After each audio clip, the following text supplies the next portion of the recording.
Hola, muy buenas tardes. Pues bueno, este es el curso Líderes de Calidad, es la sesión número 3, Administración del Cambio, y me da mucho gusto en esta tarde saludarte y saber que estás ya listo y conectado para iniciar este curso. Vamos a iniciar con la Administración del Cambio. Me encantaría que nos pudieras comentar, Felipe, ¿qué entiendes tú por Administración del Cambio? Muchas veces yo he escuchado la palabra resistencia al cambio. Ok. Administrar el cambio, para mí me suena como al juego previo a un cambio de magnitudes grandes. O sea, no es de que yo esto no lo voy a hacer mañana. Un ejemplo, yo no voy a crear una empresa mañana. Voy a cambiar el giro de la empresa mañana. Lo voy a hacer dentro de 2 años y en ese inter de 2 años yo tengo que hacer una planeación estratégica de cómo voy a hacer todo este cambio, desde lo más grande que es el edificio hasta lo más pequeño que es los climas o ventiladores que van a estar, en dónde van a estar instalados. Así lo entiendo yo como la administración del cambio. El Ok, tiempo muy previo bien. a un cambio. Excelente, excelente. Ahora, al desarrollar una estrategia de cambio, quien la desarrolle, obviamente el líder, el CEO, los grandes directores de las organizaciones o inclusive las personas catalizadoras dentro de las organizaciones, deben de estar conscientes del poder que tienen y ser capaz de determinar la forma de utilizar adecuadamente este poder, ¿no? Porque la administración del cambio, sí o sí, se convierte en un poder. Entonces, el poder es la habilidad para inducir o influir en el comportamiento de alguien. Y obviamente, pues es el líder, ¿no? Que influye, que tiene influencia sobre el comportamiento de otras personas, ya sean de su propio grupo de trabajo o de otras áreas de trabajo. Por otra parte, el poder puede derivarse de una situación de autoridad en una organización, de la influencia personal o bien de ambas situaciones, ¿no? Entonces, apuntas muy bien cuando dices es un proceso planeado. En la administración del cambio tiene que ser un proceso planeado, muy bien ejecutado, tiene que estar diseñado bajo estrategias sólidas y la organización tiene que estar prácticamente, debe de ser conocedora de los aspectos más relevantes de ese cambio que se desea implementar. ¿Cuál es la influencia del líder? En este caso podemos hablar de un gerente, de un director operativo, de un supervisor, de un líder. ¿Cuál es la influencia del líder? En cualquier tipo de organización, cualquiera que ésta sea, la responsabilidad básica de un líder o de un gerente, de un supervisor, de alguien que ejerza el liderazgo en un área, es trabajar con gente y a través de ella, ¿sale?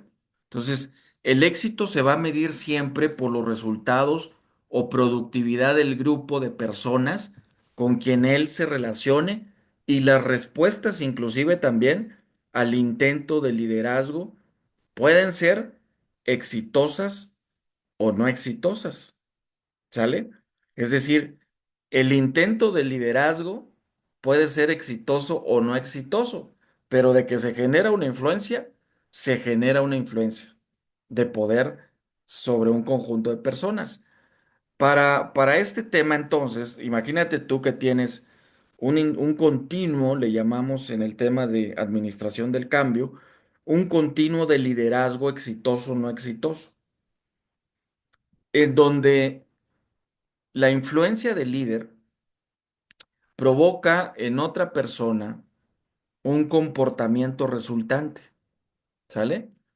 Y ese comportamiento resultante en la otra persona es lo que acabamos de decir ahorita, puede ser exitoso o no exitoso, ¿sale? Yo sé que tú debes de tener muchos ejemplos sobre esto en la organización.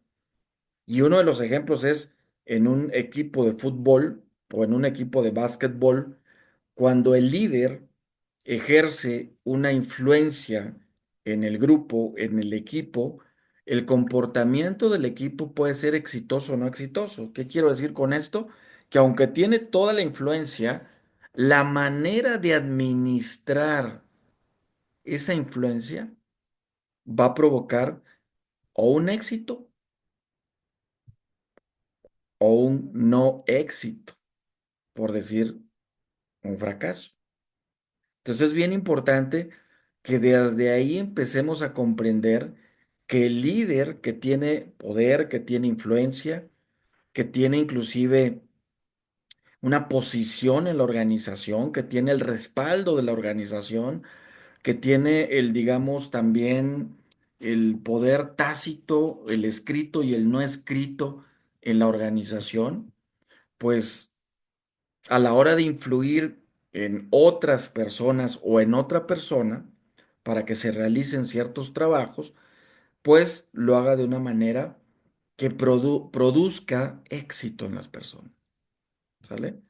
Yo sé que no es, a veces también el no éxito también se da en las organizaciones y muchas de las veces el no éxito pues también trae mejoras a la organización, ¿sale? A veces el no éxito también constituye mejoras para la organización porque se aprenden también de los fracasos. ¿O tú qué opinas?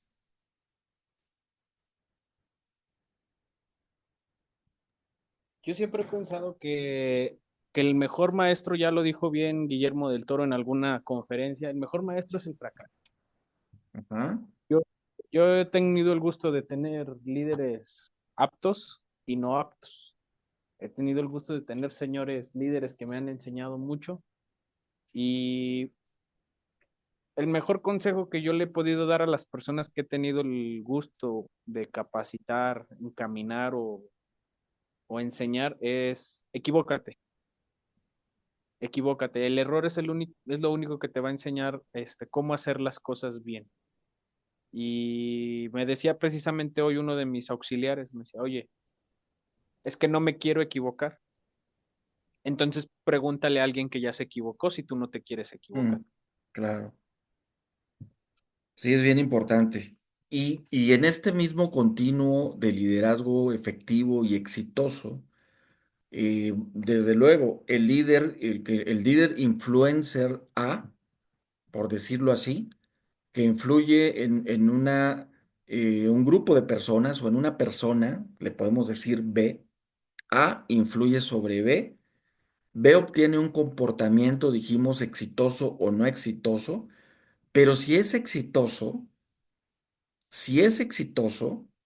de todas maneras puede ser efectivo o no efectivo, ¿sale? Entonces, eso tiene que quedar bien claro. ¿El líder puede influir en las personas? Sí. ¿En sus comportamientos? Sí.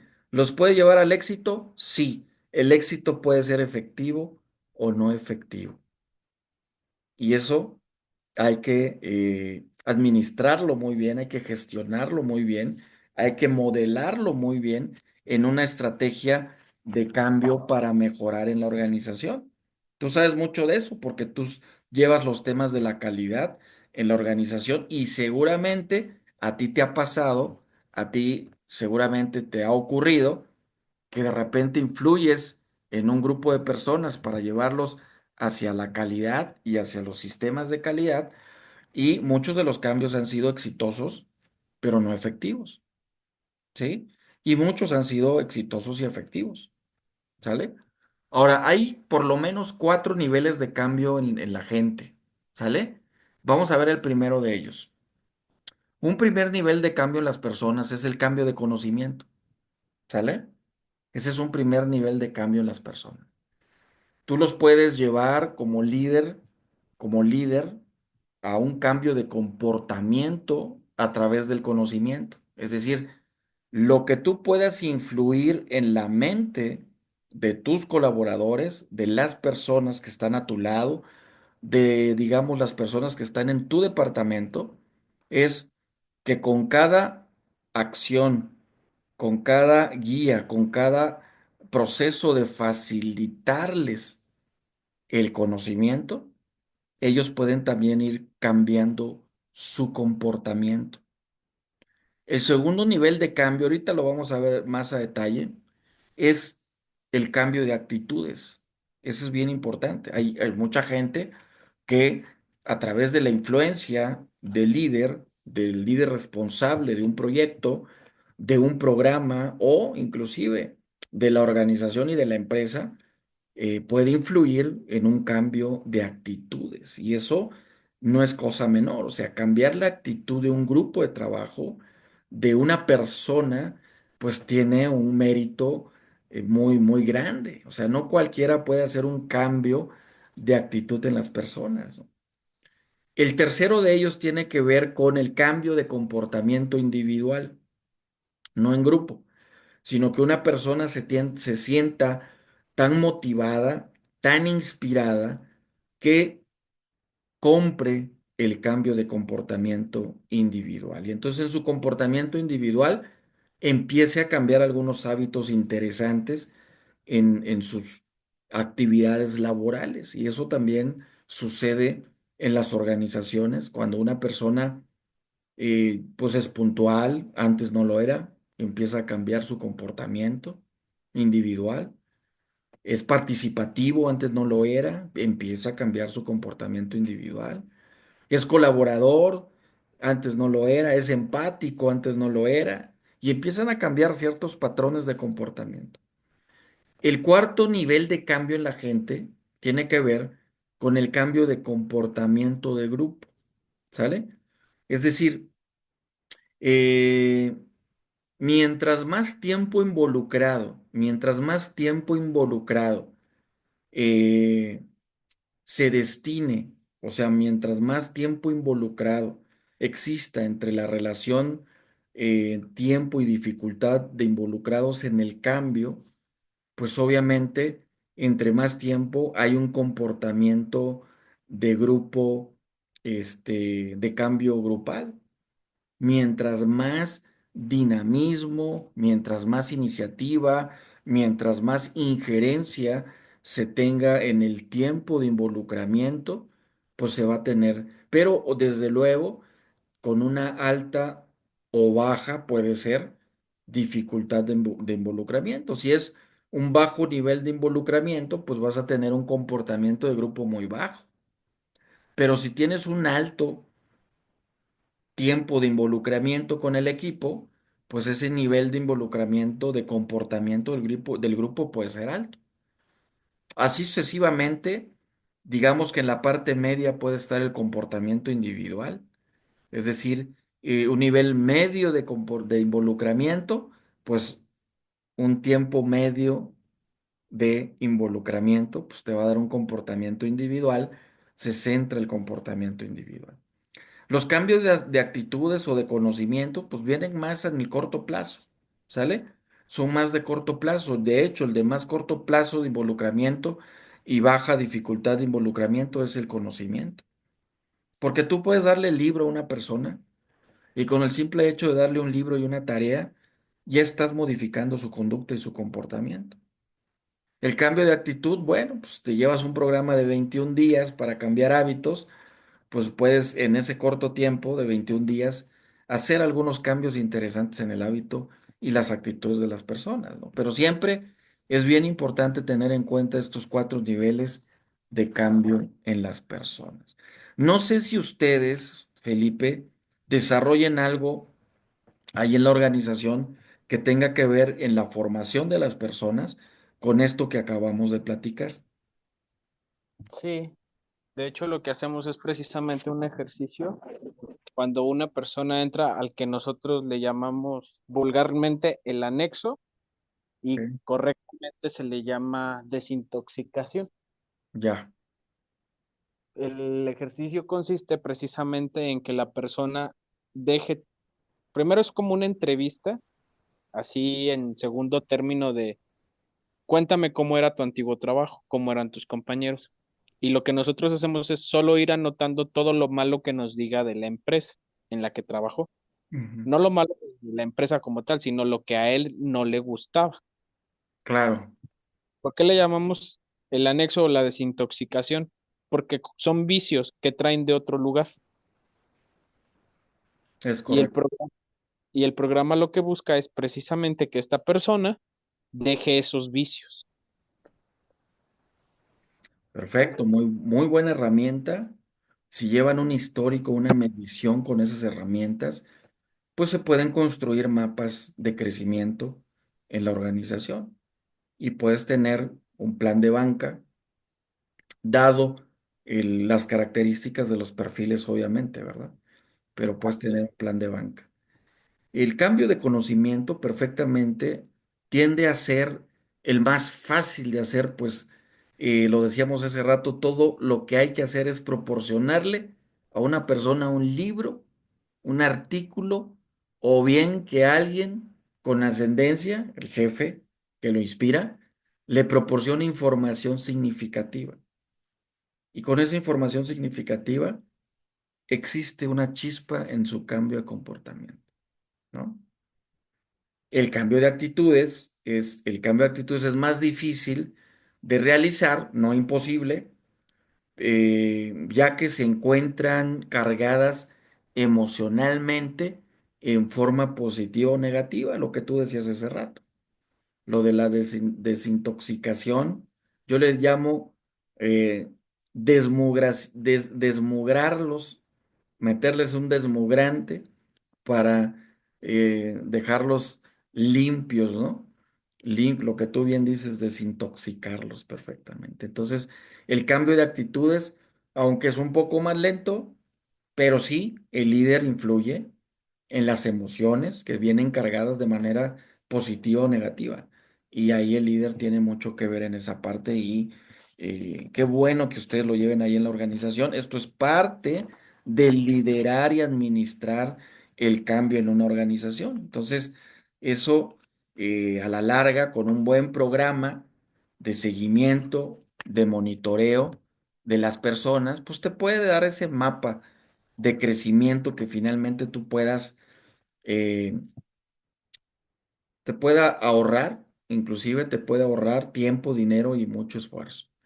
El cambio de comportamiento individual que platicamos hace un momento también, por ejemplo, una persona conoce el peligro potencial que tiene el fumar y siente que el fumar es mal hábito, pero no es capaz de dejar de fumar debido a que este patrón ha sido reforzado por un gran periodo de tiempo. Eso es más, poquito más difícil, un cambio de comportamiento individual, porque es más a largo plazo, se centra más en el largo plazo.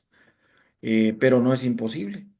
Lo puede hacer la organización, desde luego que con programas más profundos se pueden desarrollar. Y hay empresas, por ejemplo, ahora que estuve en Colombia, en Bogotá, me tocó conocer empresas que ¿Qué me trajo? no, hombre, le traje muchas ideas, muchos sueños, muchos proyectos, muchos proyectos. A ver si te Excel- alcanzo, a ver si te alcanzo a ver y a ver si alcanza a aguantar el chocolate que le traje. Excelente, Ahí lo dejé excelente. en el refri, ahí está, ahí está. Espero que sí. Más añejo, mejor, ¿no? Así es. Entonces, mira, es conocidos empresas, bien importante decirte esto, que trabajan de manera profunda el tema del cambio de comportamiento individual y grupal y se meten con temas de las cuatro dimensiones del ser, espiritual, decíamos mental, decíamos emocional y físico. Entonces, hay todo un programa, hay todo un proceso que se corre, en el cual también nosotros participamos como empresa para desarrollar ese tipo de programas. Le llamamos desde el ser y el hacer, y tiene que ver con el cambio de comportamiento individual. Y los vas metiendo un poco más profundo a temas que tocan fibras mucho más sensibles y desde luego provocando cambios radicales en los comportamientos de las personas. El cambio de comportamiento en grupo, pues esto es un poco más complicado, ¿no? Porque estamos relacionándolos con el cambio de costumbres, tradiciones, cultura, siendo, por ejemplo, un grupo que sea tendiente a una unidad autorreforzada, por ejemplo, estos famosos grupos SWATs o los famosos grupos élites de la milicia o los boinas o los grupos que existen en diferentes tipos de organizaciones, los CEOs o diferentes tipos de grupos que tienen que ver con las partes operativas de las organizaciones, que tienden a ser unidades muy autorreforzadas. El comportamiento de una persona como miembro de ese grupo es más difícil de modificar sin modificar primero las normas del grupo. Entonces, ¿qué es lo que hay que hacer o qué, cómo administramos el cambio ahí de comportamiento en grupo? Pues primero hay que modificar las normas del grupo. Y modificando las normas del grupo, entonces vamos a hacer los pequeños cambios individuales que se van a ir requiriendo. No sé si esto también ustedes lo tengan de alguna manera considerado en la organización. ¿Lo han visto, lo han vivido? Yo creo que sí. De repente se arman los grupitos en las organizaciones y de repente surge por ahí un líder que empieza a querer mover a los grupos y se empieza a generar un desorden en la organización. Me imagino que les ha pasado, ¿no? Sí, de hecho ahorita estamos lidiando con uno así. Híjole, bueno, pues ahí está. Es algo No, que... nadie ha querido aceptar mi idea de desaparecerlo, pero buscaremos, buscaremos soluciones más diplomáticas. Sí, sí, sí, claro, claro. Ahora está muy, muy de moda usar estos famosos, este, ¿cómo les llaman? Monitos los famosos monitos estos coreanos, ¿no? Donde pueden construir historietas dentro de la organización y a lo mejor con una historieta puedes modificar el cambio de comportamiento del grupo hacia el líder, en donde la historieta pues vaya planteando que ese líder los va a llevar al fracaso, sin necesidad de torcer tanto la mano, pues con una estrategia de ese tipo, pues se puede lograr. Mucho más Así es. económica, no te manches tanto las manos y y bueno, pues le das gusto a la organización también. Ujú. Ahora, hablamos un poquito de los ciclos del cambio. Hay dos maneras de que esto se dé, sí o sí, y tú las conoces perfectamente bien.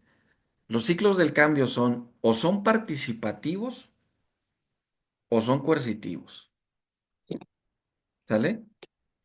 Cuando es Ujú. participativo, pues se implementa cuando un conocimiento o información se proporciona a un individuo o a un grupo en donde se espera que el grupo lo acepte y desarrolle una actitud positiva y esté de acuerdo con el cambio deseado.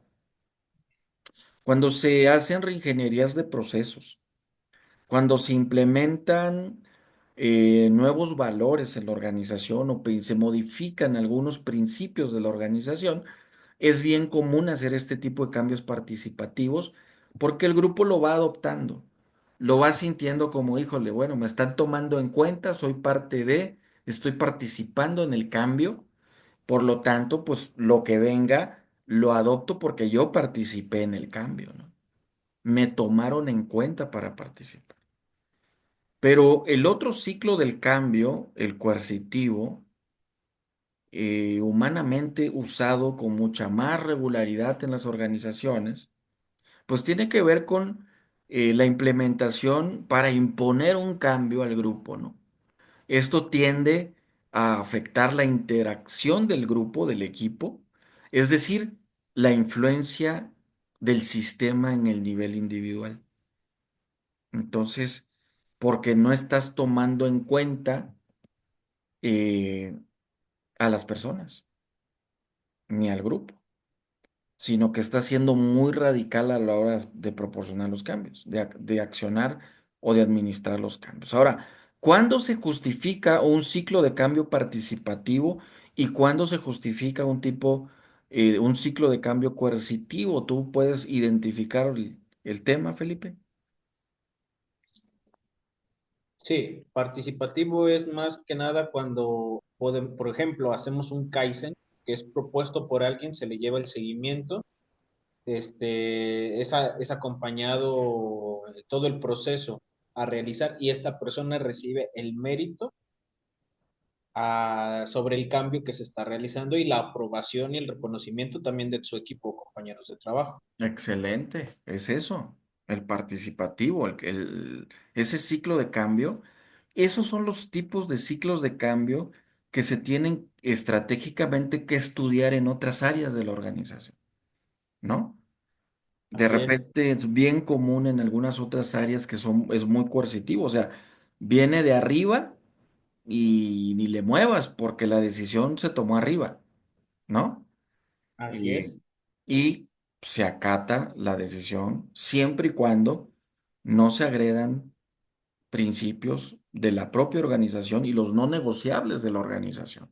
Es decir, que la organización tiene principios fundados en los derechos humanos y que no afecten a terceros en en la implementación de este ciclo de cambios, ¿no? Pero a veces sí o sí se tienen que tomar por bien de la propia organización también, ¿no? Entonces, es importante acotarlo y mencionarlo. Hasta aquí, ¿algún aporte adicional, estimado? De momento sería todo. Perfecto. Muy bien, vamos a ver un video, un breve video. Por aquí te voy a dejar ahorita con un video. Pon atención, por favor. Vamos a verlo. Liderazgo de calidad, la sinergia de Harvard y Yale. Dos de las instituciones más prestigiosas del mundo, Harvard y Yale, no solo son símbolos de excelencia académica, son forjas de líderes que cambian el mundo.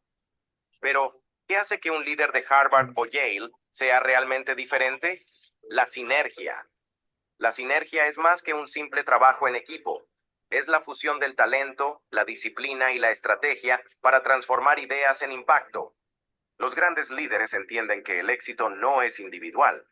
Se construye con inteligencia colectiva, con mentalidad de excelencia, con una visión compartida.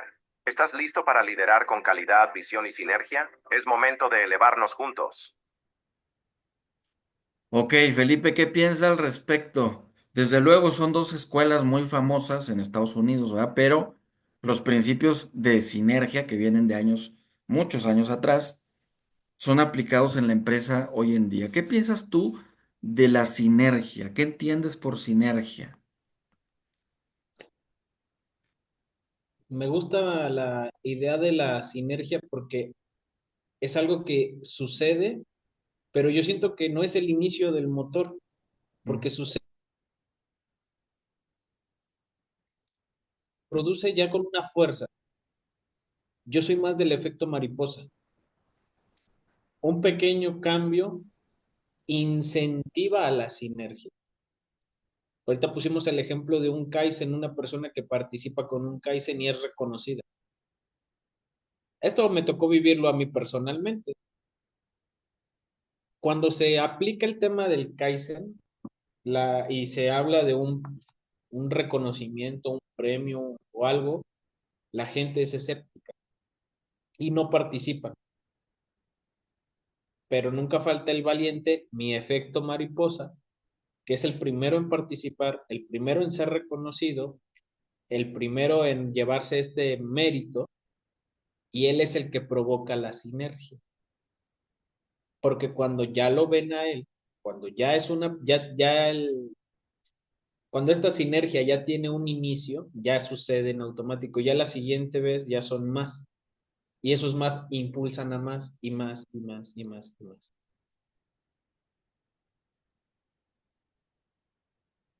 En este caso se premia el talento individual y de grupo también ahí en la organización, entiendo. Claro, porque al final del día un Kaizen es una persona quien tiene la idea y nosotros queremos implementar lo siguiente. El ser humano suele trabajar siempre en equipo, pero últimamente somos muy individualistas. Nosotros le preguntamos a la persona que se lleva el Kaizen, el premio del Kaizen, antes de anunciarlo públicamente, si el premio es para él o para todos los que participaron indirectamente con él. Porque él pone la idea, ¿Y qué te responden en la mayoría de los casos? compartido. Compartido. O sea, hay sentido de unidad y cohesión de equipo, ¿no? Claro, ha habido sus casos excepcionales que sí nos han dicho, solo yo. Son pocos, pero sí los ha pero Ok. han sido compartidos. Ahora, en el tema de la disciplina, porque la fusión de talento, disciplina e inclusive la estrategia, es lo que tú comentas muy bien con este efecto mariposa, este motor que mueve grandes organizaciones, la sinergia. Respecto a la disciplina, en el enfoque Kaizen que ustedes están manejando en la organización como líderes de calidad, en ese enfoque Kaizen, ¿en dónde o en qué escala está la disciplina? Del 1 al 10, por decirlo. Está en un 4. En un 4 la disciplina. ¿Qué sientes tú que hace falta para que la disciplina detone a un 6, un 8? Deshacerme del líder radical que está afectando mi organización. Ok, Nosotros en este curso nos enfocamos en lo bueno, ok. bus- buscamos lo positivo, pero se nos olvida que todo tiene un contraste. Así como existen líderes Kaizen, innovadores, pioneros, aventureros, les digo yo, Ujú. se olvida que existe en la vida hay un matiz, hay un contraste, es un balance también. Así existen personas que también buscan todo lo contrario. ¿Qué nos falta para detonar? ¿Por qué empezamos a hacer esta práctica del sentido de pertenencia? Porque la disciplina está mal. Yo digo un 4, a lo mejor habrá quien me dice estás exagerando, pero cuando empieza a haber señalamientos internos, autosabotaje, conformismo o no sentido de pertenencia para mi escrito. Y así como lo decíamos, o sea, así como hay un efecto mariposa para lo bueno, también hay un efecto mariposa para lo malo.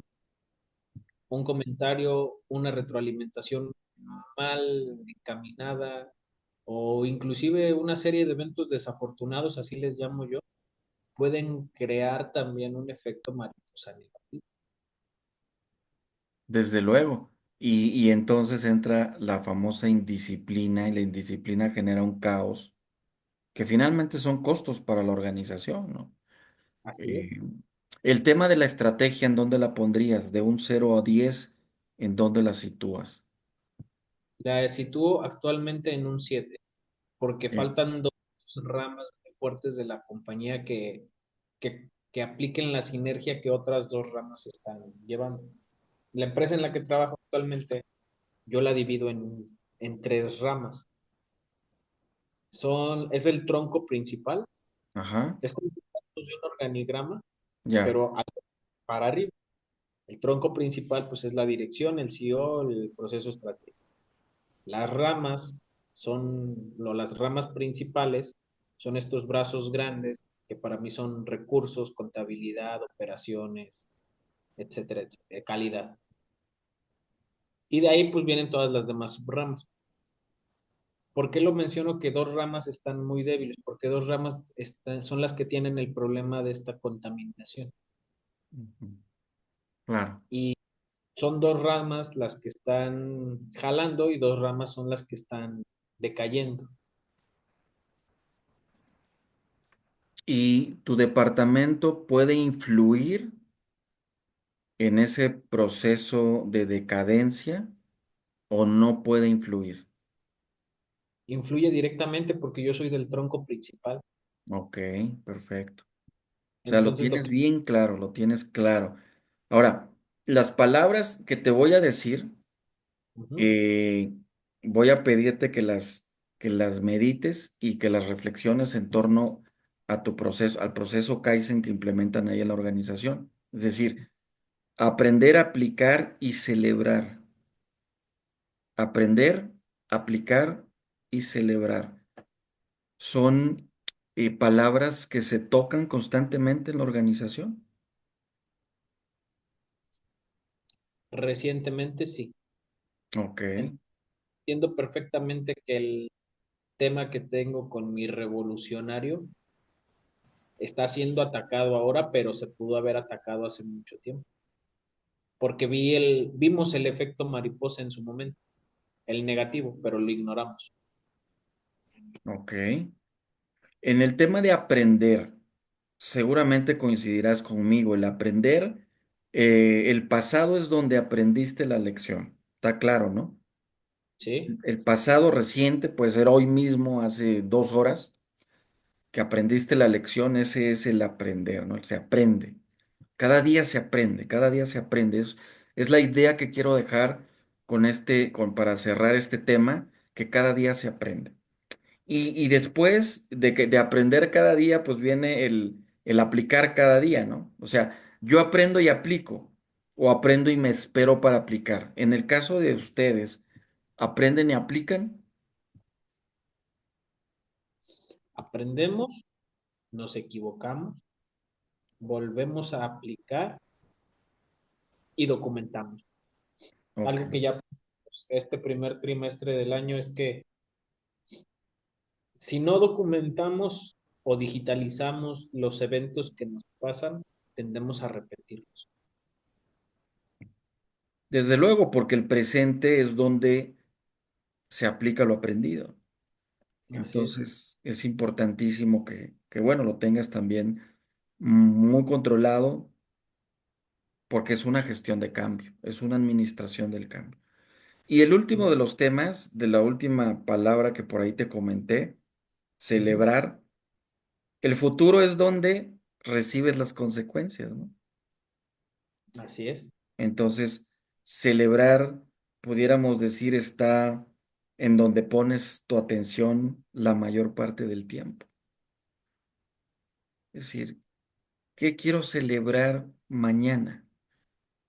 Mi cumpleaños, Ah, perfecto, ¿no? Pues mañana hay que cantar las mañanitas. Este, ¿qué más? ¿Qué no, más podemos hacer? no, por favor, porque soy penoso y cuando me cantan las mañanitas no sé para dónde voltear. No, pues nomás agachas la cabeza así como esperando a que termine el rey David de cantarlas. Ya, Muy bien. Entonces, ¿en dónde ponemos nuestra atención la mayor parte del tiempo? Tú lo dijiste hace ratito, ujú. en la mejora continua, ¿no? Estamos pensando siempre en el futuro. Siempre estamos esperando que llegue y a veces nos perdemos en lo que va a pasar y nos olvidamos de lo que está pasando Del y, per- presente, claro. y perdemos completamente de vista lo que ya pasó. Sí, eso es bien común que suceda en las organizaciones. Mm, ¿Qué será? ¿Por qué será? Porque al final del día una empresa es una máquina biológica, y cada uno de sus engranes tiene una función. Yo considero las empresas como máquinas biológicas, como humanos gigantes que si algo deja de funcionar, otra área, lo mismo que hace el cuerpo humano, si algo no te funciona, intenta suplirlo con otra cosa. Ajá. No quiere decir que sea lo mejor, obviamente. Ujú. Y es lo mismo que pasa con la empresa. Entonces, algunas ocasiones, cuando una persona está enferma, cuando una máquina centra todas sus energías en eso que le duele, que le pesa en el presente y ansía mejorar o recuperarse en un futuro, se olvida el por qué se enfermó y estás tan ocupado enfocándote en la enfermedad que tienes ahorita, en el problema que tienes ahorita, que olvidas completamente el por qué te enfermaste y descuidas lo que te está enfermando ahorita y te va a repercutir otra vez en el futuro. Y te va a salir más caro, ¿no? Exactamente. Cuando el líder deja de ver el servicio como parte del rol, ¿te has preguntado qué sucede? Empiezan los conatos de poder, porque es muy Sí. fácil, como área de servicio que yo soy, área estratégica y de servicio, muchas áreas centrales tienden a depositar una fe ciega en ti. Ajá. Cuando les olvida que tú estás a su servicio y no al revés, ellos a tu servicio. Ujú, Y me ha pasado muchas veces que hoy me lo dijeron precisamente, no hagas cosas buenas que parezcan malas. mm, Yo pregunté a qué se refieren y me dijeron, mm. no ayudes a otras áreas. Ya. Dije, pues, pero pues si la intención es mejorar, ¿no? Dice, no, no, no, es que otras áreas no lo toman como que los estás ayudando. Mm. ¿Y Otras qué áreas, hará falta ahí, Felipe? ¿Qué hará falta ahí? Un llamado a la acción, un foro en el cual ciertas piezas de la organización o involucrados puedan tener un foro de expresión, de comunicación para vertir sus inconformidades. Porque cuando precisamente decíamos esto, el líder deja de ver el servicio como parte del proceso, del rol cotidiano, pues desde luego que el equipo lo va a dejar de ver como parte de la solución de los así, problemas.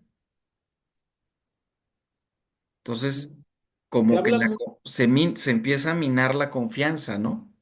así es, se habla mucho en los coach mentoring, en las conferencias sobre trabajar con tu equipo, desarrollarlo, motivarlo, o sea, es algo que por lo regular en todas estas conferencias de coach mentoring solemos escuchar mucho.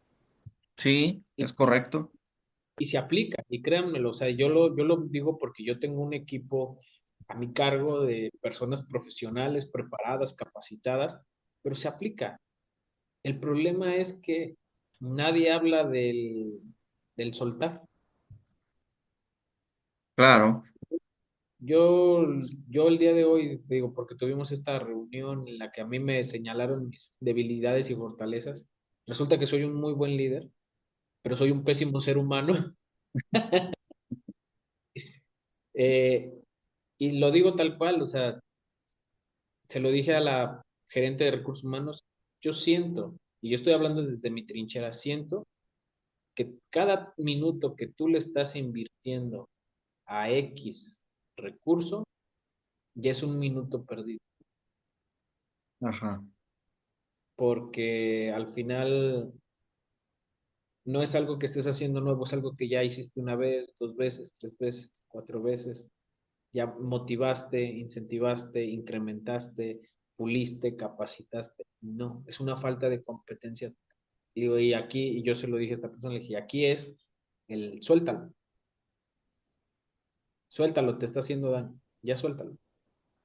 ¿Sabías tú que hay en las organizaciones, bueno, por lo menos las últimas que he visto yo, las que he diagnosticado, me ha tocado diagnosticar un nivel de paciencia muy bajo en los grupos de alto desempeño y sus niveles de frustración muy altos, precisamente Claro, precisamente por eso, o sea, porque dentro, yo siempre lo he dicho, dentro de las organizaciones debe de existir sí o sí siempre eh, un plan de carrera que verdaderamente esté concatenado con el presente de la organización. Y muchas de las veces un plan de carrera, eh, pues no es tan, digamos, factible para una organización por los tipos y niveles de compromiso que ahí se plasman. Pero mi pregunta más directa. En cuanto a tu nivel de paciencia o de tu grupo, el nivel de paciencia del 1 al 10, ¿en qué nivel se centra? el del grupo, te Sí, puedo asegurar que está en un 8. El mío te puedo asegurar que está en un 2. claro, es correcto. Pero ¿Y en el nivel de frustración? el mío está en un 8. El de, el de mi equipo de trabajo, no sabría decirles si es una frustración personal de ellos, pero sé que no están conformes. No puedo cuantificarlo porque al final del día el problema es que ellos saben que se les ha invertido y saben que, que no hay más, o sea, ya se agotaron las posibilidades. Entonces, yo lo que hago actualmente es dejo que la persona de recursos humanos tome la mejor decisión, pero se está lastimando a sí misma esa área. Y Claro, el que está ahí está frustrado, obviamente, porque conocen, o sea, no hay que ser un genio para saber, es correcto. lo saben, y Perdón, sí, te escucho.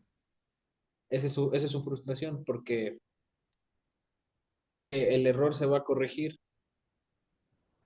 tomando una decisión que no es tan grata. Claro. Ahora, ¿sabías tú que para algunos jefes es más importante o más peligroso más bien que seas brillante que incompetente?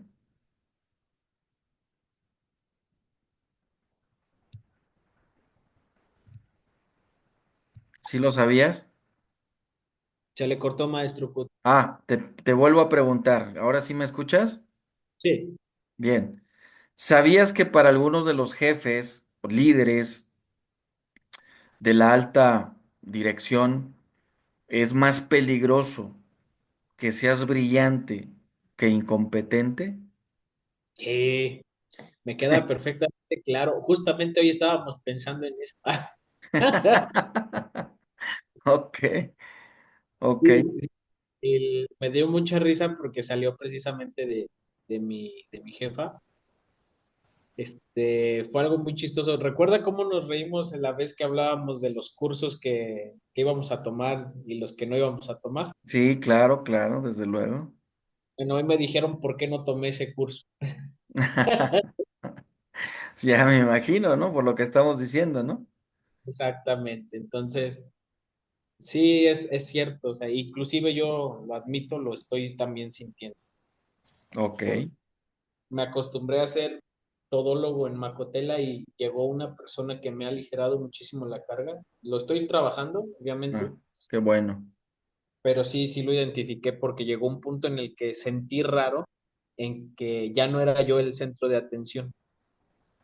claro, claro, Pero pueden pasar dos cosas. Lo puedo tomar mal, me puedo sentir mal, puedo hacer algo como querer volver a brillar como la estrella más grande del firmamento y solo me voy a perjudicar. Entonces, mejor vamos a apoyar a esta persona y si es mejor que yo y si brilla más que yo, que brillemos los dos juntos.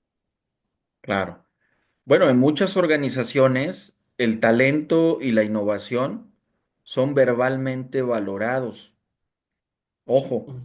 verbalmente valorados, pero en la práctica generan resistencia.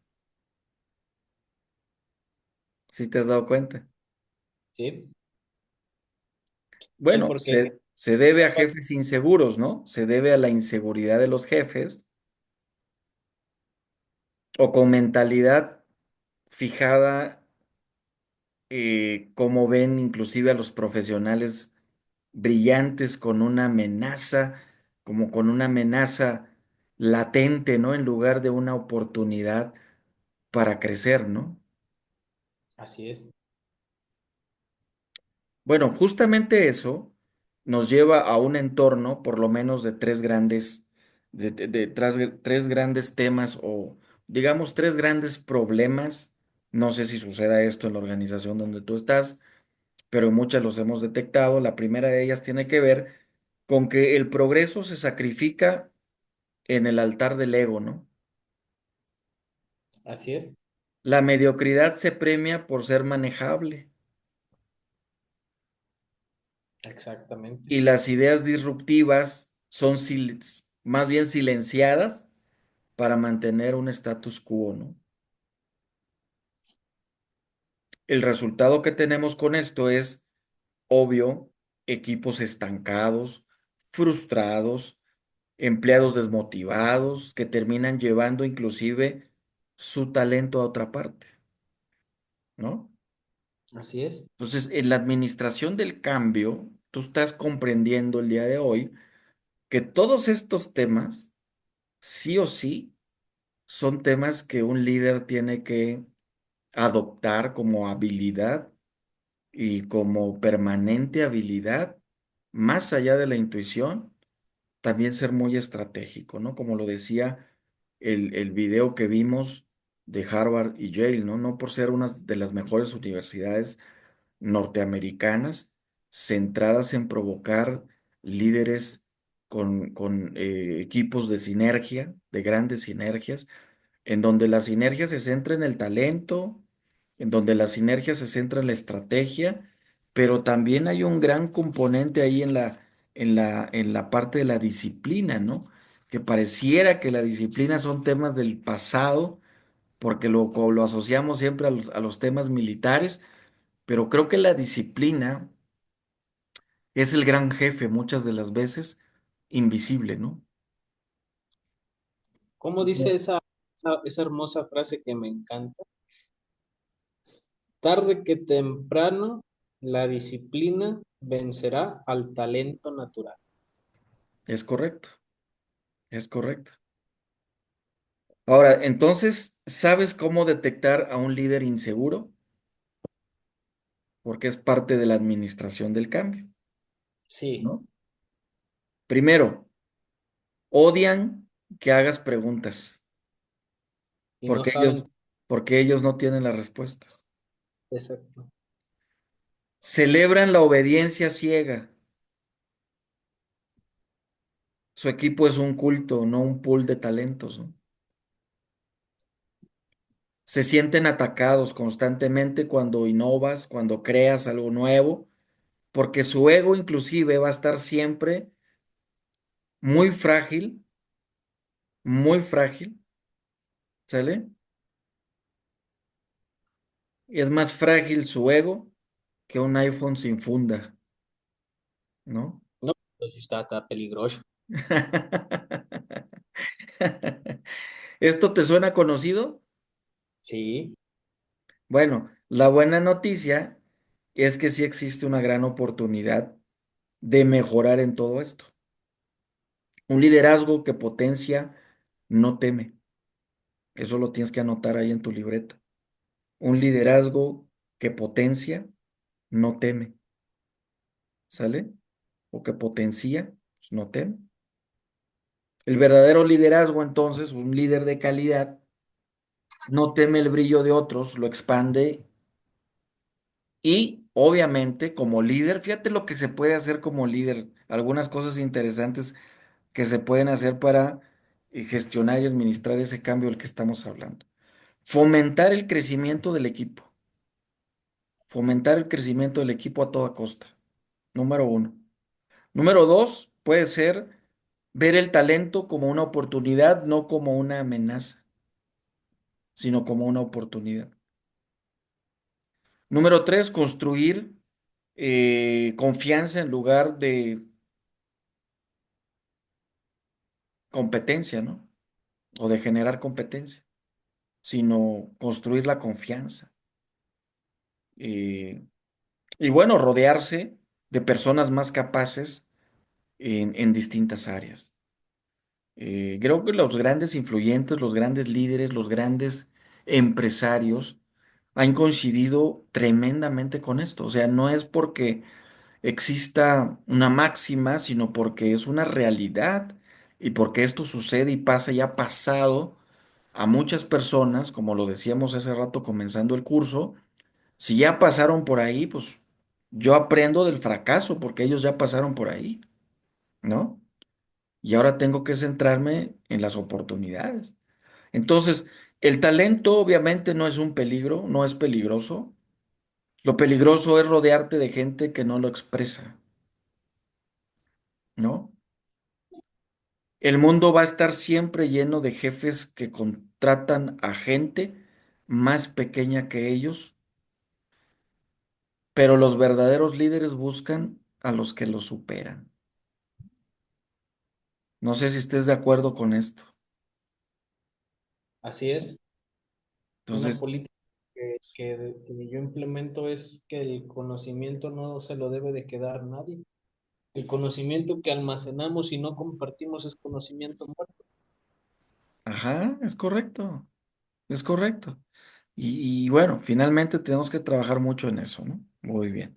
Bueno, preguntas, respuestas hasta aquí. Yo sé que dominas perfectamente el tema, lo tienes bien claro, lo estás procesando y lo estás viviendo.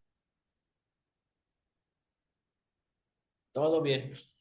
Ok, perfectamente. Entonces, bueno, vamos a pasar al siguiente tema. Liderazgo. Vamos a tener que empezar a ver un tema que se llama aprender a pensar. Pero como el tema lo amerita, pues obvio, tiene que ver con el pensamiento crítico.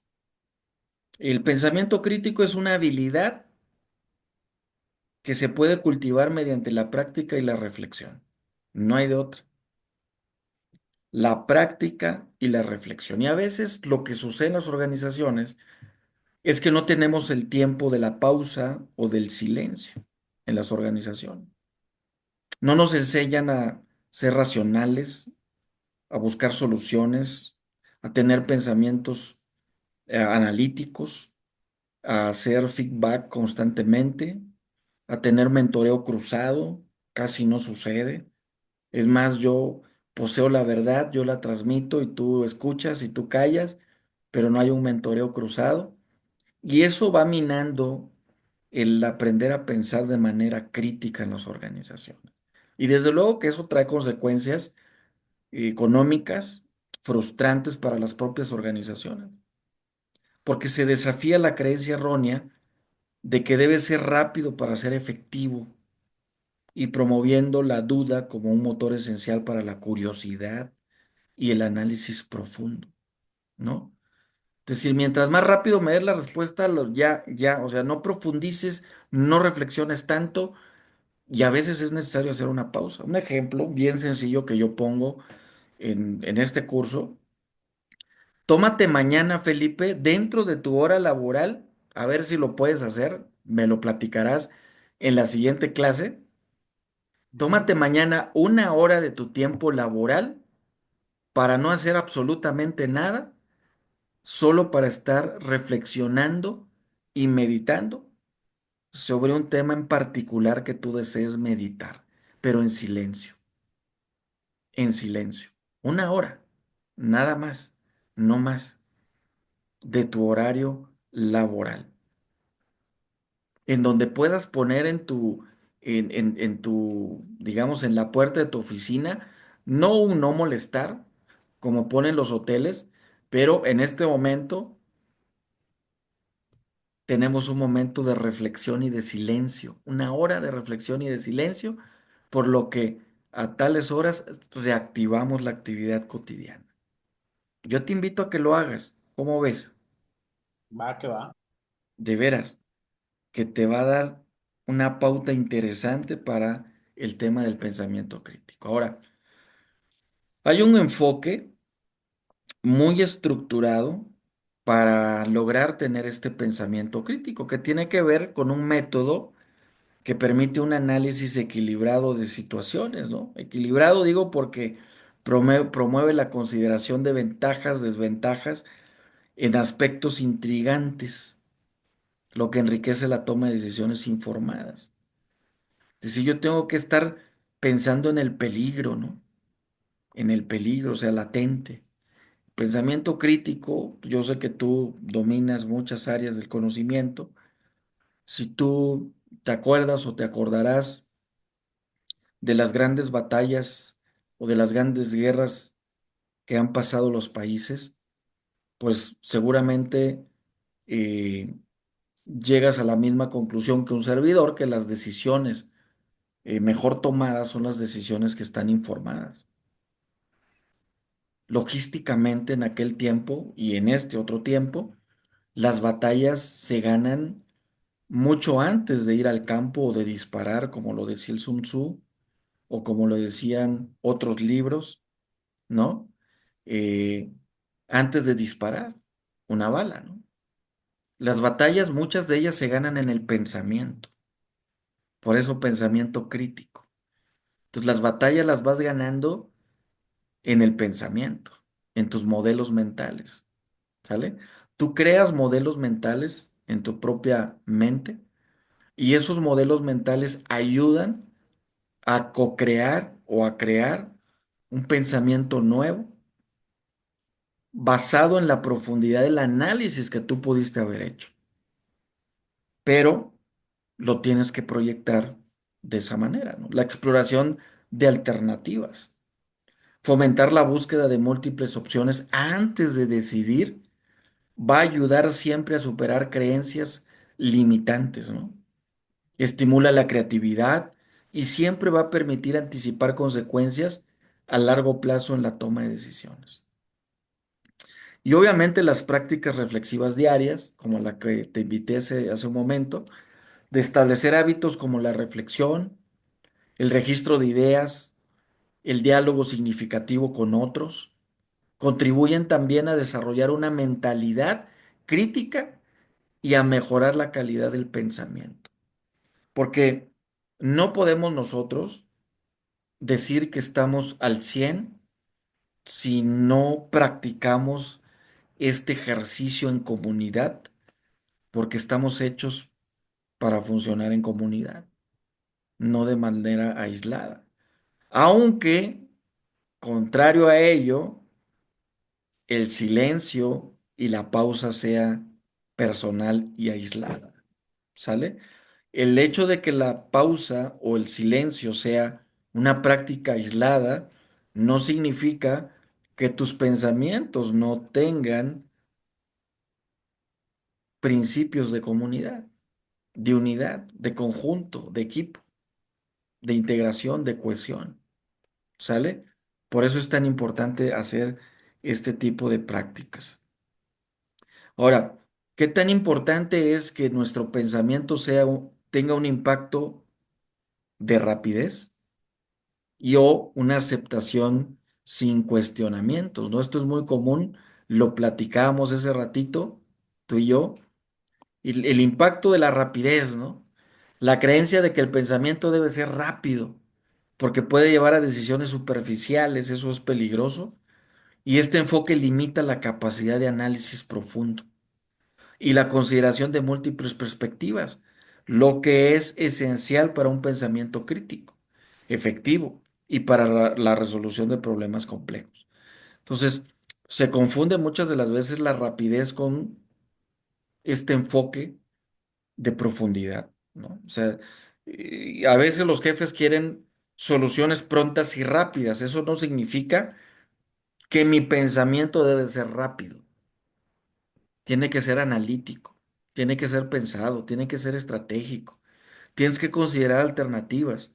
Tienes que escuchar las otras partes y ver otras soluciones en el pasado, en el presente o que empresas están, digamos, aplicando en sus organizaciones. La aceptación sin cuestionamiento, esto es peligroso también. Siempre la tendencia a aceptar información sin un análisis crítico. Esto puede resultar en la perpetuación de ideas erróneas. Fomentar una mentalidad que valore el cuestionamiento, la evaluación rigurosa de las afirmaciones es crucial para desarrollar habilidades de pensamiento crítico y adaptarse a nuevas evidencias. Entonces, de repente, esta tendencia que hay en muchos equipos de trabajo es aceptar información sin un análisis crítico. Entonces, de repente hay juicios fundados y juicios infundados, ¿no? De repente hay también eh, afirmaciones falsas o afirmaciones verdaderas. Y mucho de esto es importante en la administración del cambio y en el pensamiento crítico porque nos da la capacidad de poder ponerle al pensamiento sabiduría, talento, que decíamos hace rato, disciplina, ¿no? Y un enfoque más estratégico posible. Entonces, eso es bien importante tenerlo en cuenta también. Hay algunas dificultades para fomentar la disposición a pensar, ¿sale? Hay algunas dificultades. Le llamamos obstáculos culturales y hábitos. Y sucede en los equipos de trabajo, sucede en los liderazgos, en las altas esferas del liderazgo, en la alta dirección.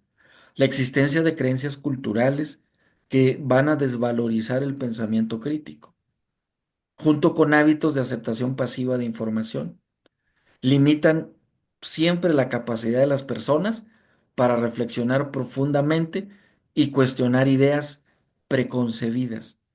Y esto siempre va a dificultar el desarrollo de una mentalidad analítica y curiosa. ¿Sale? Entonces hay que tener mucho cuidado con los obstáculos culturales y los hábitos. Ah, es que ¿sabes qué? Nuestra cultura no nos lo permite.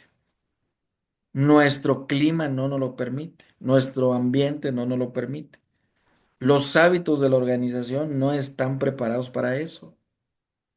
Y corremos el riesgo de eh, caer en una pasividad en cuanto al pensamiento crítico se refiere. ¿Hay algunas concepciones erróneas sobre el pensamiento? Desde luego que sí. El pensamiento seguramente como habilidad desarrollable. El desarrollo continuo del pensamiento. Es decir, el pensamiento se puede mejorar constantemente a través de la práctica intencionada. O sea, yo tengo que practicar en esa sesión que te encargué, Felipe. Tú tienes que practicar ese pensamiento intencionado, ¿sale? Ese pensamiento intencionado, la reflexión crítica, la exposición a nuevas ideas, lo que te va a permitir adaptar y enfrentar desafíos complejos de manera más efectiva. Te vas a estar adelantando, que sé, y además, porque así lo escucho y lo veo de ti, que sé que ese no batallas con ese pensamiento crítico, que sé que es una fortaleza que define, en este caso, a Felipe, pero que es bien importante que Felipe enseñe a otras personas y a otras partes del equipo y de la organización a que entiendan cómo tener este tipo de pensamiento crítico. Ahora, hay un mito que es la rapidez, ¿no? La rapidez como mito del pensamiento crítico. El primer mito es el pensamiento profundo contra el pensamiento rápido.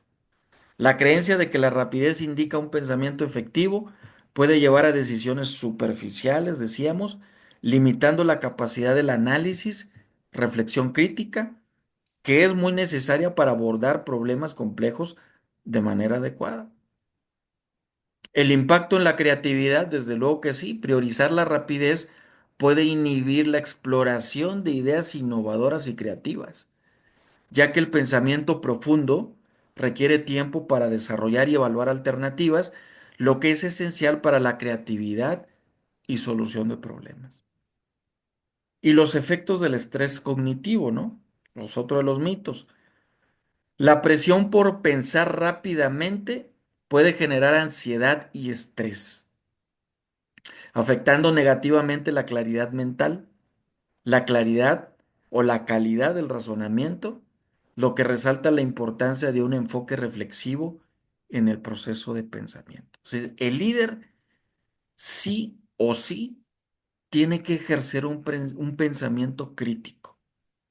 El líder de calidad, el líder extraordinario, el que está por encima de la línea de liderazgo común, debe de ejercer un pensamiento crítico todo el tiempo. ¿Sale? Eso me queda claro que tú lo tienes clarísimo, ¿verdad? A veces dudo de mí mismo, pero sí. Sí, ya me imagino, ya me imagino. Ahora, la gestión de procesos cognitivos. Vamos viendo, el pensamiento controlado permite a los individuos dirigir sus procesos mentales de manera consciente, facilitando un análisis más profundo y una mejor comprensión de situaciones complejas. A veces, Felipe, es importante ir a las metáforas, a las analogías, a las parábolas, a las historias de enseñanza profunda para poder gestionar procesos cognitivos. Por ejemplo, imagínate tú que llega un niño ujú, con el abuelo y el niño tiene un pájaro en la mano, atrás obviamente escondiéndolo, y el niño pensando astutamente en que el abuelo le pueda dar una respuesta a otra y el niño ganarle al abuelo una apuesta. ujú. Y el niño le dice al abuelo, abuelo, el pájaro que tengo en la mano, ¿está vivo o está muerto? Desde luego que si el abuelo le dice que está vivo, pues en ese momento lo aprieta y lo mata y se lo enseña muerto, ¿no? Así es. Y si le dice que está muerto, pues lo deja volar y le Ujú. gana la apuesta. Pero el abuelo más astuto siempre va a responder, es decir, el líder más astuto siempre va a responder de acuerdo a las intenciones, ¿sale? De Ok, acuerdo a las intenciones. Es decir, el niño finalmente se fue con una gran lección de vida porque el abuelo le dijo, depende de las intenciones que tú tengas. Entonces es bien importante que en este proceso de pensamiento, de proceso cognitivo, se dé esta, digamos, sinergia de fusionar, de fusionar metáforas, analogías, modelos mentales al cerebro para poder procesar información de manera estructurada, intencionada y pueda salir un pensamiento más reflexivo y más crítico para la toma de decisiones. Ahora, toma de decisiones informadas todo el tiempo. El líder tiene que tomar decisiones informadas todo el tiempo. Este tipo de pensamiento es crucial para evaluar la validez de la información, lo que ayuda a estas personas o a estos líderes a tomar decisiones basadas en hechos y evidencias en lugar de suposiciones. Y esto es bien importante. Cuando llega a ti una persona que dice, es que yo supuse que el servicio se iba a montar a las 4 y por eso estuve a las 4 para, pues es que se iba a montar a las 4 pero ¿qué crees? Pues hay que estar por lo menos una hora antes. claro. O sea, no suponer, tengo que comunicar mis decisiones con evidencia, es decir, y para eso tengo que hacer preguntas concretas, ¿no? Entonces el líder siempre tiene que tomar digamos, la iniciativa de tomar este tipo de decisiones informadas y siempre decirle a su equipo, si es una decisión que fue tomada de manera informada, adelante, ni siquiera me pregunten, denle. Pero el líder tiene que enseñarle a su equipo a tomar decisiones informadas, pero ahorra Claro. muchísimo, muchísimo tiempo. El desarrollo de habilidades creativas. Es bien importante que un líder desarrolle habilidades creativas todo el tiempo. Fomentar la creatividad al permitir la reflexión, evaluación de ideas, lo que va a resultar siempre en soluciones innovadoras y un enfoque más flexible ante los problemas. Muchas de las veces, inclusive, las soluciones están enfrente de nosotros y con un pensamiento crítico reflexivo las encontramos. Pero si no somos observadores, si no traemos evidencias, si no traemos un proceso cognitivo intencionado, el desarrollo de estas habilidades creativas nos va a frustrar porque nunca van a llegar.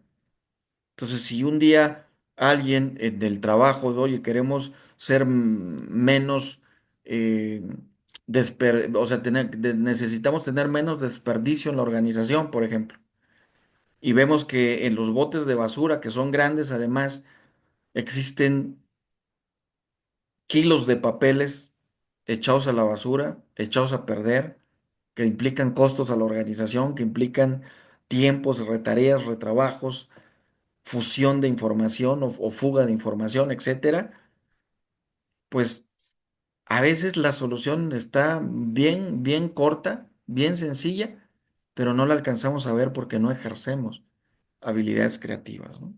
Reducir el tamaño del bote de basura puede ser una habilidad creativa.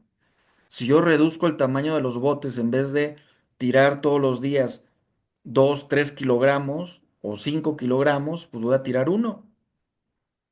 E inconscientemente, estratégicamente, intencionalmente, voy a bajarle al desperdicio. Pero muchas de las veces esas decisiones no pasan por nuestra mente porque no tenemos intencionalidad con el cual debemos de pensar todos los días, ¿no? ¿Te ha pasado en algún momento? Sí, Sí, sí, ¿no? cuando a veces nos frustramos un poco con los cambios, con querer hacer cosas y que éstas no sucedan como queremos que sucedan. Ahora vamos a ver algunos motores del pensamiento crítico, o los que aceleran un poco este desarrollo del pensamiento crítico.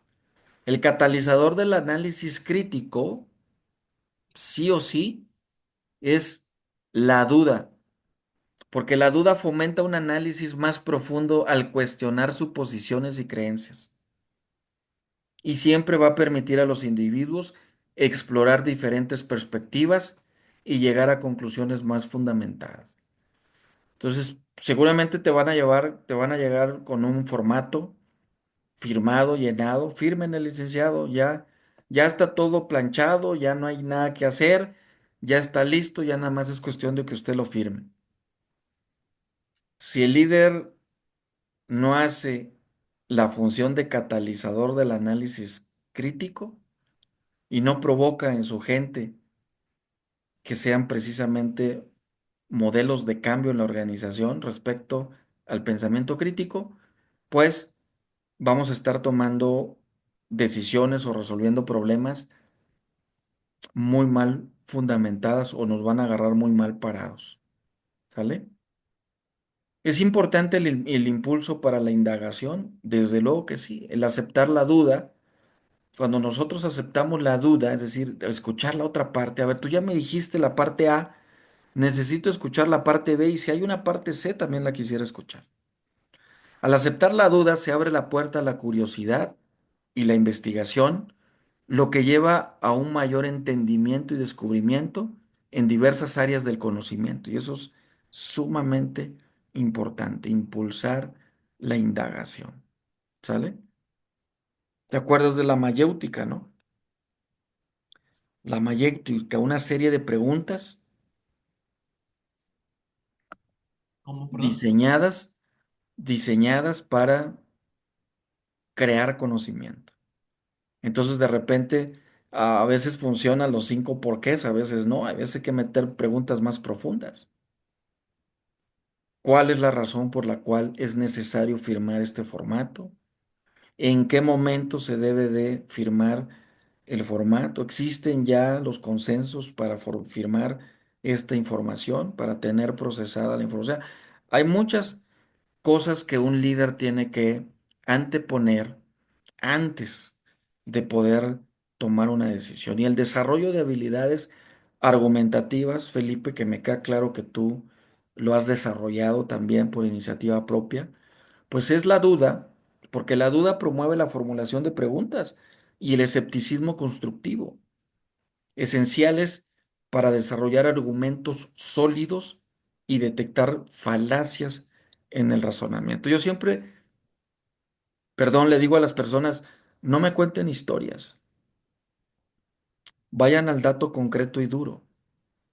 Pero cuando una persona empieza a divagar y a contarte una historia, es que, fíjese, se acuerda el motivo y empiezan a contar ese tipo de historias, pues es que tenemos que aplicar una habilidad argumentativa, ¿no?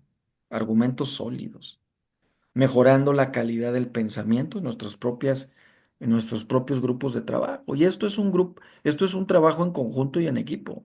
Ayudar a las personas a pensar críticamente, a desarrollar el análisis crítico, la indagación y los argumentos, ayudan a que las empresas tengan o tomen decisiones informadas, pero no solo eso, sino que también le quitan dolores de cabezas a los gerentes y primordialmente muchos de los puestos que existen en una organización se contratan para resolver problemas. Pero primero tenemos que enseñar a las personas a pensar críticamente. ¿Sale? ¿Comentarios hasta aquí, Felipe? Todo bien, maestro. Todo bien. Algunas estrategias para mejorar el pensamiento crítico. Híjole, esto está tremendo. Aquí está el famoso ping que veíamos ese rato. Positivo, negativo, interesante. Siempre, siempre esta estructura de análisis de este programa PNI, positivo, negativo, interesante, porque proporciona un marco sistemático que va a permitir a los líderes evaluar de manera integral las decisiones y situaciones, promoviendo un pensamiento crítico que considera no solo los beneficios y desventajas, sino también los aspectos innovadores y sorprendentes que pueden surgir, lo que enriquece el proceso de toma de decisiones y fomenta la creatividad. Lo que me vas a decir es positivo o negativo. ¿Es interesante o no es interesante? ¿En dónde se centra? ¿Desde dónde está hablando la persona que llega con nosotros? ¿Desde una estructura positiva, una estructura negativa, una estructura interesante, una estructura desinteresante? ¿No? Entonces, uno puede ir seleccionando, a ser más selectivo al entender que hay un proceso de estructuración del análisis. Entonces llega alguien, inmediatamente te dice, desde la parte negativa, ¿qué cree que tenemos este problema? ¿Y cuál es la solución? No me Y traigas nomás el problema. es correcto. Yo diría, antes de decir una palabra, analiza lo que vas a decir en frente de tu jefe. ¿Sale?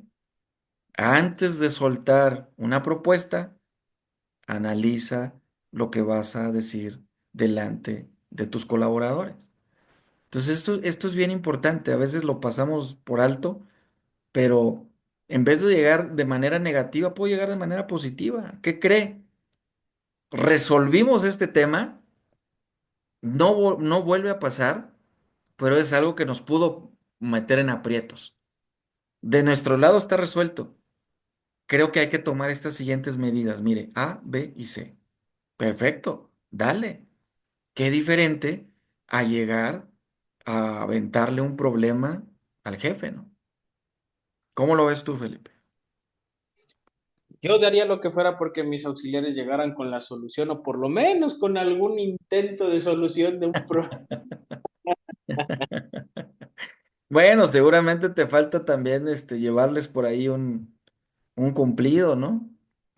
Yo, yo lo que hice, lo que empecé a hacer con ellos fue de, hagamos un ejercicio, muchachos. Cuando tengan un problema, cuéntenselo a alguien más, que no sea yo. Y luego que esa persona venga y les cuente un problema a ustedes y dense la solución entre ustedes. Pero no, como que no, no entendieron el ejercicio. No, porque la gente cuenta historias. Tenemos que enseñarle a tener un pensamiento crítico. Exactamente. Buscar o la búsqueda de alternativas en el proceso del pensamiento crítico, ¿no? El fomento de la creatividad. Punto número uno, fomentar la creatividad en las personas, en el equipo de trabajo, ¿no? No es un gasto, no es un costo, es es una gran inversión. La búsqueda de alternativas en el pensamiento crítico no solo enriquece la toma de decisiones, sino que también estimula la creatividad al permitir que los individuos exploren soluciones innovadoras y enfoques diversos ante problemas complejos. ¿Tú has visto que en organizaciones internacionales, mundiales, globales, de los diferentes sectores, tienen un cuarto que le llaman digamos, el famoso cuarto de desestrés o de pensamiento, de relax? Yo he visitado varias empresas en San Luis Potosí que tienen ese famoso cuarto, o muchos son al aire, digamos, al aire libre, en donde la gente puede llegar se siente tan estresado, abrumado, se sienta y empieza a girar en una silla y empieza a establecer una conexión de reflexión intencional y se para de la silla y dice, tengo la solución, tengo la respuesta. Ahí nos vemos, ahorita nos vemos. Y ya, o sea, es tantito salirse del área de confort, tantito salirse de la abrumadora y apabullante ola diaria que te consume en la organización, para que el pensamiento inmediatamente se active de manera distinta y existan otro tipo de conexiones. Pero haciendo un ejercicio, saliendo de manera intencional de esa área y provocando un cambio positivo en el pensamiento. Es a lo que yo le llamo el Adelante. cambio de perspectiva. Sí, es correcto, es correcto. Ahora, ¿por qué cuestionamos los supuestos? Tú recordarás que los supuestos son cosas ajenas a nosotros, pero que nos perjudican en el desarrollo de un proyecto, de un programa, de un plan, de una acción, de una actividad importante operativa. Puede ser operativa, puede ser administrativa. Pero fomentar el hábito de cuestionar las creencias y suposiciones permite una comprensión más profunda de las situaciones, promoviendo un análisis crítico y la apertura a nuevas ideas, ¿no? Así es, Pero hay que cuestionar los supuestos. No supongas, concreta, con información veraz, con evidencia, con datos duros, con una fotografía. Porque si te roban una máquina y tú no traes fotografía, ¿cómo vas a comprobar que la robaron o no en tu horario de trabajo? ¿No? así es, Tú tienes que meter los controles, el seguimiento, el monitoreo y la evaluación. Quizás hasta una auditoría de seguimiento a la operación o la operatividad de la organización. La reflexión sobre experiencias. Dedicar tiempo a reflexionar no es un costo, porque reflexionar sobre experiencias pasadas siempre va a ayudar a identificar lecciones aprendidas, facilitando el crecimiento personal y la mejora continua en la toma de decisiones. Ya hubo alguien que pasó por ahí y tengo algo que aprenderle, pero ¿qué crees? Ese libro de oro de lecciones aprendidas nunca lo construye la organización. La organización tiene que tener un libro de lecciones aprendidas. Y un libro de oro, yo le llamo el libro de oro o el libro de lecciones aprendidas o el anecdotario, en donde yo pongo cómo solucioné ese problema que se presentó y cuál fue la lección aprendida. ¿Por qué fallé? Pues porque no apliqué A, B o C. ¿Por qué triunfé? Porque apliqué A, B y C. Y es una lección aprendida. Entonces yo voy a ese libro de lecciones aprendidas en donde esté verdaderamente estructurado, pues le vamos a ahorrar muchos problemas y pesos a las organizaciones. La interacción con diversas perspectivas también es importante tener o estar abierto a las diferencias culturales, abrazar el cambio. La participación en discusiones con personas de diferentes antecedentes y opiniones enriquece siempre el pensamiento reflexivo, porque se expone a nuevas ideas y fomenta un análisis más completo, lo que tú decías hace rato. Platícale a tu compañero la problemática, que te platique a él la suya. Entre los dos pueden llegar a un esquema de solución basado en evidencias y vienen y me plantean la solución. Pero así ojo, es. yo no espero que me traigan problemas. Si vienen con problemas, no entren, vengan con soluciones. A veces nuestro gran corazón permite que los dejemos pasar, aunque traigan un gran problema. Entonces, por eso es importante el talento, la disciplina y la estrategia. Y la sinergia es la fusión de esos tres elementos. Muy bien, Felipe. Terminamos la clase del día de hoy. Nos vamos a ver la próxima semana, primeramente Dios. Un gustazo saludarte y verte. Gracias por tus aportaciones. De verdad, eres una persona con un estándar de liderazgo en las organizaciones. Te agradezco mucho tu presencia y nos vemos la próxima semana. Maestro Kut, una pregunta. Dígame. Si no se pudiera en este momento finalizar la grabación, que le quiero pedir algo de manera personal. Desde luego, la finalizamos.